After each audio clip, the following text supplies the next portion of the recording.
नमस्कार, this is Vishwajeet. आप सभी लोगों को मेरे चैनल में हार्दिक स्वागत है। आज के जो टॉपिक है ये बहुत ही इंटरेस्टिंग टॉपिक होने वाला है। पिछले कुछ सालों में आर्टिफिशियल इंटेलिजेंस की क्षेत्र में तेजी से डेवलप हुआ है। साथ ही ऐसी लाजवाब मशीन बनी है जो बिल्कुल इंसानों की तरह ही सोचने, समझने और डिसीजन लेने में सक्षम है। लेकिन सवाल ये है कि आर्टिफिशियल इंटेलिजेंस है क्या? और सबसे बड़ा सवाल है, आर्टिफिशियल इंटेलिजेंस में अभी भी कॉन्शियसनेस यानी चेतना क्यों नहीं है? क्या कॉन्शियसनेस या चेतना को बनाया जा सकता है? क्या भविष्य में आर्टिफिशियल इंटेलिजेंस हमारे लिए खतरा बन सकती है? इन सारे सवालों के आंसर इस वीडियो में जानेंगे, तो वीडियो के अंत तक बने रहिएगा। वीडियो शुरू करने से पहले आपसे रिक्वेस्ट है, प्लीज चैनल को सब्सक्राइब, लाइक और शेयर कर दीजिएगा मेरे आने वाली वीडियो के नोटिफिकेशन के लिए। तो चलिए शुरू करते हैं। हम सुबह उठने से लेकर रात के सोने तक कई मशीनों का इस्तेमाल करते हैं, जैसे कि आप smartphone, computer, printer, laptop, TV, cooler, fridge, AC, geyser और ना जाने क्या क्या।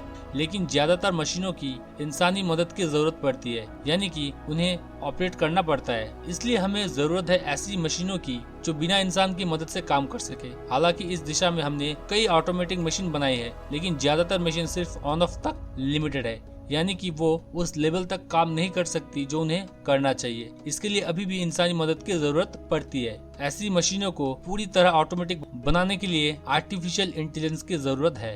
सबसे पहले जानते हैं आर्टिफिशियल इंटेलिजेंस क्या है। आर्टिफिशियल इंटेलिजेंस कंप्यूटर साइंस की एक ऐसी ब्रांच है जिसके अंदर मशीनों में सोचने, समझने और डिसीजन लेने की एबिलिटी डेवलप होती है। यानी मशीनों को इंटेलिजेंट बनाया जाता है ताकि वो इंसानों की तरह ही सोच समझकर डिसीजन ले सके और बिना इंसानी मदद के काम कर सके। अगर आसान भाषा में कहे तो आर्टिफिशियल इंटेलिजेंस मशीनों का ब्रेन है, जिसकी मदद से वो सोच समझकर डिसीजन ले सकती है और बिना किसी मदद के साथ इंडिपेंडेंटली काम कर सकते हैं। यानी कि जिस तरह इंसान अपने दिमाग की मदद से किसी भी प्रॉब्लम का सॉल्यूशन ढूंढ लेते हैं, वैसे आर्टिफिशियल इंटेलिजेंस की मदद से मशीन भी अपनी प्रॉब्लम्स को सॉल्व कर सकती है। आर्टिफिशियल इंटेलिजेंस के बारे में सबसे पहले दुनिया को जॉन मैकार्थी ने बताया था, इसलिए उन्हें आर्टिफिशियल इंटेलिजेंस का फादर भी कहा जाता है। जॉन मैकार्थी अमेरिका के कंप्यूटर साइंटिस्ट और रिसर्चर थे। 1950 में उन्होंने डार्टमाउथ कॉलेज की एक वर्कशॉप में हिस्सा लिया और आर्टिफिशियल इंटेलिजेंस के बारे में डिटेल्स में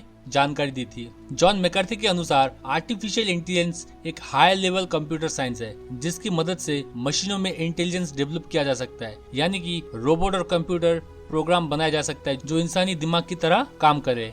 आर्टिफिशियल इंटेलिजेंस को मेजरली 4 टाइप से बांटा जा सकता है। पहला, प्योरली रिएक्टिव। ये पूरी तरह प्रतिक्रियात्मक होती है, यानी कि क्रिया के जवाब में प्रतिक्रिया करती है। जैसे कि डीप ब्लू चेस प्रोग्राम को ही ले लीजिए। ये IBM द्वारा डेवलप की गई एक चेस प्रोग्राम था जिसने 1990 के दशक में गैरी कैस्परोव को हरा दिया था, जबकि इसके पास कोई मेमोरी नहीं थी, यानी कि ये अपनी पिछले चाल को याद रख पाने में सक्षम नहीं था। लेकिन फिर भी इसने शतरंज के इतने बड़े ग्रैंड मास्टर को हरा दिया था। असल में डीप ब्लू सिर्फ क्रिया के जवाब में प्रतिक्रिया करता था, यानी कि अपने कॉम्पिटिटर की चाल को समझकर उसका जवाब देता था। लेकिन डीप ब्लू की चाल इतनी परफेक्ट होती थी कि बड़े से बड़ा ग्रैंड मास्टर भी उसे देखकर दंग रह जाए।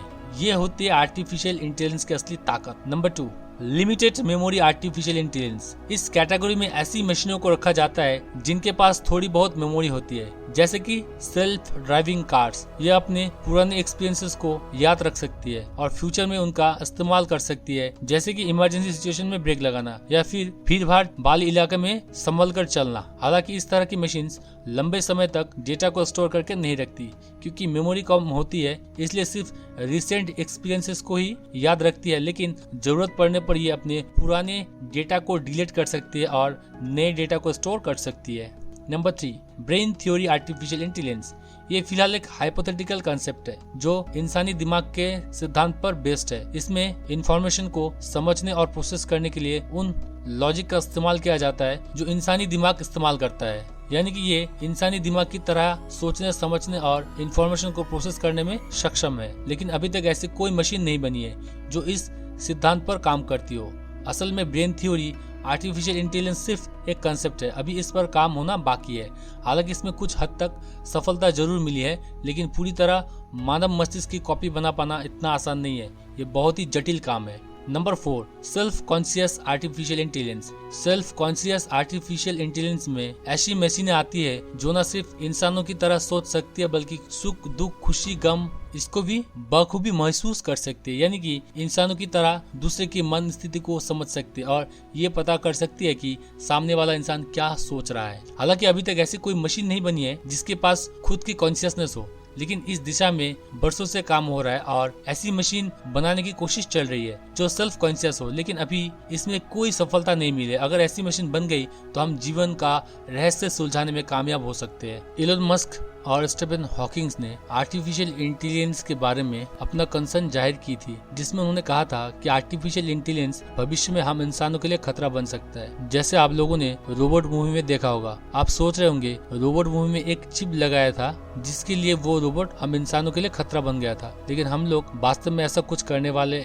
नहीं है, तो खतरा की कोई बात भी नहीं है। लेकिन आप लोगों को याद होगा कि रोबोट को हीरोइन से मोहब्बत हो जाता है, वो तो चिप में प्रोग्राम नहीं किया हुआ था, तो वो कैसे हो गया? वो फील आने के लिए तो कॉन्शियसनेस की जरूरत है जो रोबोट में होती नहीं है। शायद इसी कॉन्शियसनेस की वजह से हम इंसान सोचते हैं कि रोबोट हम लोगों के लिए भविष्य में खतरा बन सकता है। तो क्या ये कॉन्शियसनेस रोबोट में आ सकता है? क्या हम इसे प्रोड्यूस कर सकते हैं? इसे समझने के लिए पहले हमें कॉन्शियसनेस के बारे में जानना होगा। तो चलिए पहले कॉन्शियसनेस के बारे में जानते हैं। चेतना यानी कॉन्शियसनेस प्राणियों की यूनिक फीचर्स में से एक है और ये बायोलॉजिकल इंटेलिजेंस का रूट भी है। बायोलॉजिकल इंटेलिजेंस कहा जाता है जितने भी कॉन्शियस और अनकॉन्शियस नॉलेज होते हैं ह्यूमन बीइंग के। अभी तक सभी मशीन और रोबोटों में चेतना नहीं थी। क्या इसके बाद आर्टिफिशियल इंटेलिजेंस कॉन्शियस होगा? क्या कॉन्शियसनेस के बिना रोबोट रियल इंटेलिजेंस होगा? सबसे आदिम चेतना यानी प्रिमिटिव कॉन्शियसनेस का मतलब है खुद का एग्जिस्टेंस का महसूस करना कि मैं हूँ और उसे एक्सप्रेस करना। मैं हूँ इसका एग्जिस्टेंस का महसूस करने के लिए एक प्राणी को यानी एक क्रिएचर का एक महसूस करने वाला बाउंड्री होना चाहिए। जैसे कि स्किन, ये मैं को मैं नहीं हूँ इससे अलग करता है। मतलब जैसे मैं हूँ,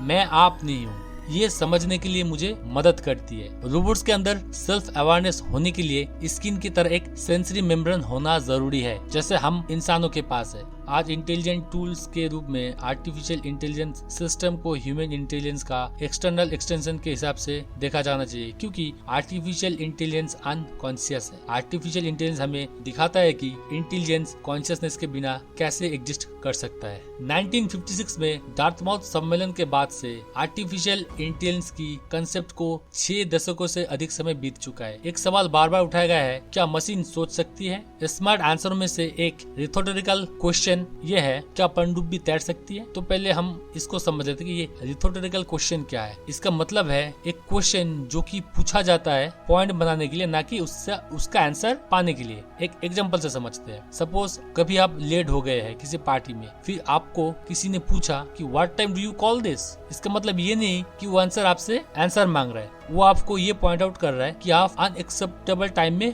पहुंचे हैं, मतलब आप लेट पहुंचे हैं। अब तक इंटेलिजेंस के बारे में अभी भी कोई यूनिफाइड डेफिनेशन नहीं है। जनरली इंटेलिजेंस सीखने, समझने और प्रॉब्लम्स को हल करने की क्षमता है। गिलफोर्ड ने प्रपोज किया कि इंटेलिजेंस की कम से कम 150 पॉसिबल एबिलिटीज है और मल्टीपल इंटेलिजेंस के संस्थापक हार्वर्ड गार्डनर ने सोचा कि लोगों के पास 8.5 प्रकार की बुद्धि होती है। कोई फर्क नहीं पड़ता कि इंटेलिजेंस को कैसे डिफाइन और क्लासिफाइड किया जाता है। आमतौर पर यह माना जाता है कि इंटेलिजेंस कॉन्शियस है और केवल एक बायोलॉजिकल ऑर्गेनिज्म में ही कॉन्शियसनेस होती है। सवाल ये है कि क्या हम ये मान ले कि मशीन में भी कॉन्शियसनेस होती है? चलिए जानते हैं चेतना क्या है। ये हजारों सालों के लिए सबसे पेचीदा सवालों में से एक हो सकता है। फिलोसोफर्स से लेके फिजिसिस्ट और बायोलॉजिस्ट तक मानव जाति ने मिस्ट्री को रिवील करने के लिए एक लंबी और कठिन यात्रा का एक्सपीरियंस किया है। हालांकि अभी भी कोई साइंटिफिक एक्सप्लेनेशन नहीं है। एक इम्पोर्टेंट कॉन्सेंसस ये है कि अब तक कोई सबूत नहीं दिखाया गया है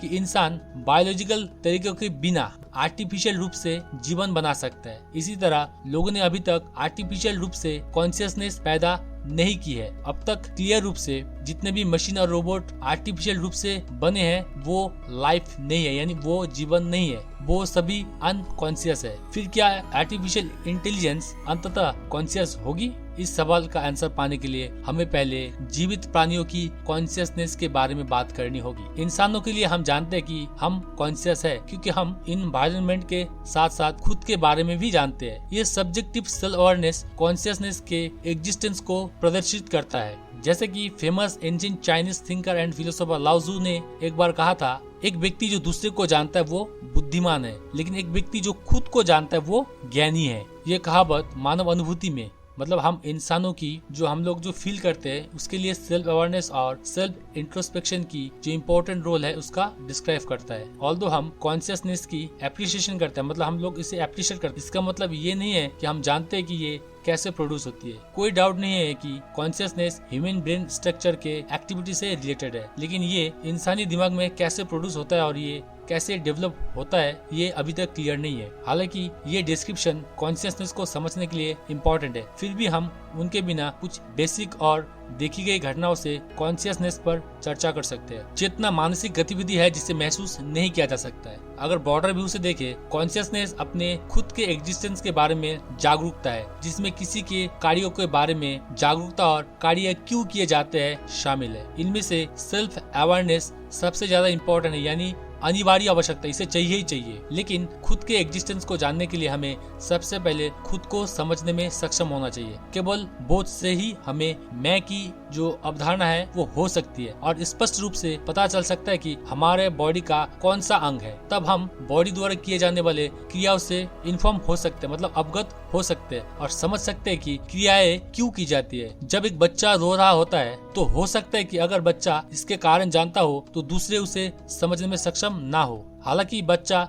निश्चित रूप से किसी तरह असहज महसूस करता है तभी वो रो रहा होता है। चेतना जिसका है सिर्फ वही महसूस कर सकता है, ना कि कोई और। जब दूसरे व्यक्तियों या यहाँ तक कि जानवरों की कॉन्शियसनेस के बारे में बात की जाती है तो हम वास्तव में दूसरों के बाहरी कार्य के माध्यम से, मतलब जो बाहरी एक्टिविटीज है उसके माध्यम से हम लोगों का जो खुद का सब्जेक्टिव अवेयरनेस है उससे अनुमान लगाते हैं। आत्म जागरूकता की उपस्थिति का आकलन करने के लिए मिरर टेस्ट का इस्तेमाल किया जाता है, जिसे मार्क टेस्ट और the mirror self recognition test भी कहा जाता है, जिसे 1970 में मनोवैज्ञानिक गॉर्डन गैलोफ जूनियर द्वारा विकसित किया गया था। इस टेस्ट में जानवर पर यह देखने के लिए निशान लगाए जाते हैं कि क्या वो खुद को मिरर में अपने प्रतिबिंबों से अलग कर सकते हैं, ताकि आत्म जागरूकता का पता लगाया जा सके।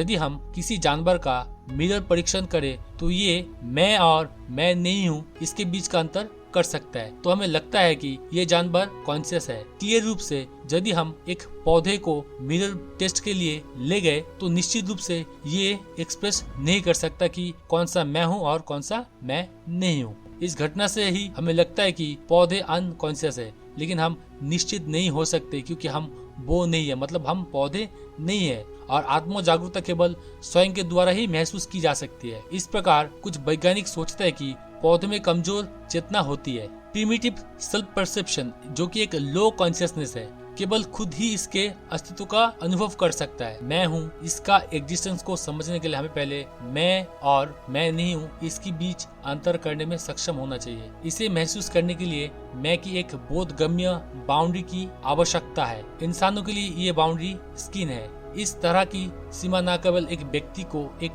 इंडिपेंडेंट व्यक्ति बनने के लिए एनवायरनमेंट से अलग होने देती है, बल्कि मैं को स्पष्ट रूप से महसूस करने में भी सक्षम होती है। रोबोट के लिए ऐसी सीमा बनाने के लिए एक सेंसरी मेम्ब्रेन का होना आवश्यक है, जो उनके पूरे शरीर के चारों ओर लपेटी जाती है, जो इंसानी स्किन के समान होती है। जब ये सेंसरी मेम्ब्रेन डैमेज हो जाती है तो इसकी हीलिंग एबिलिटी भी होना चाहिए। केवल इस तरह से रोबोट मूल सेल्फ अवेयरनेस और मैं नहीं हूँ इसके बीच अंतर करने में क्षमता को प्राप्त कर सकते हैं। इलेक्ट्रॉनिक और क्वांटम टेक्नोलॉजी के साथ ऐसी सेंसिटिव सेंसरी मेम्ब्रेन को कृत्रिम रूप से बनाने में, जिसे आर्टिफिशियल इंटेलिजेंस से जोड़ा जा सकता है, बहुत ही लंबा समय लग सकता है। हम लोग कुछ कह नहीं सकते इसके बारे में। अभी तक किसी मशीन या रोबोट में कॉन्शियसनेस नहीं है। उनमें से किसी के पास खुद को समेटने और एनवायरनमेंट से इस तरह के सेपरेशन को महसूस करने की सेल्फ बाउंड्री नहीं है। उनमें से कोई भी मैं और मैं नहीं हूँ इसके बीच देखने और एक्सप्रेस करने के लिए मिरर टेस्ट पास नहीं कर सकता। उनमें से किसी के पास सेल्फ परसेप्शन नहीं है। तो अभी हम लोगों को ये सोचना कि आर्टिफिशियल इंटेलिजेंस भविष्य में हम लोगों के लिए खतरा बन सकता है, तो ऐसा तो कुछ फिलहाल नहीं दिख रहा है। अगर ऐसा होगा भी तो इतना लंबा समय लगेगा जिसके बारे में अभी हम लोगों को चिंता करने का जरूरत है ही नहीं। So thank you for watching this video.